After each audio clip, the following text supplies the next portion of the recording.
অবগত আছেন, স্বরাষ্ট্রমন্ত্রী যেমনটি বলেছেন আওয়ামী লীগ নামে কোনো সংগঠন নেই, আওয়ামী লীগ একটি মাফিয়া সংগঠন।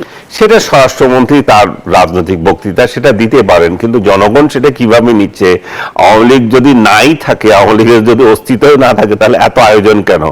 সরকারি দল তার প্রতিপক্ষকে দমন করার জন্য রাষ্ট্রীয় মেশিনারিজ নিয়োগ করে, কিন্তু এই প্রথম দেখতেছিলাম যে সরকারি দল একটা গৃহপালিত বিরোধী দল, যেটা ভাই ভাই বিরোধী দল হিসেবে স্বীকৃত এবং একটা একতরফা ইলেকশনের মাধ্যমে এসেছে, তারাও আবার রাস্তায় নামছে কালকে 23 তারিখে ভিন্ন নাম দিয়া এবং ঢাকা শহরে।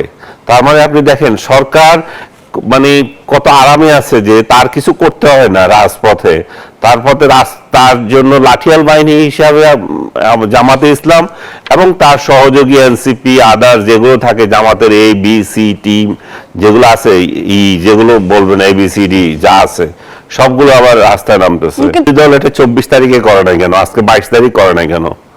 25 তারিখ করে নাই কেন? বিরোধী দলকে কেন যেদিন সরকার স্ট্রিম রোল চালাবে বলে ডিসিশন নিয়েছে আওয়ামী লীগের বিরুদ্ধে, আওয়ামী লীগ কোথাও উঠতে পারবে না, বসতে পারবে না, সেই কোনো কর্মসূচি পালন করতে পারবে না, কারণ আওয়ামী লীগ এখন নিষিদ্ধ।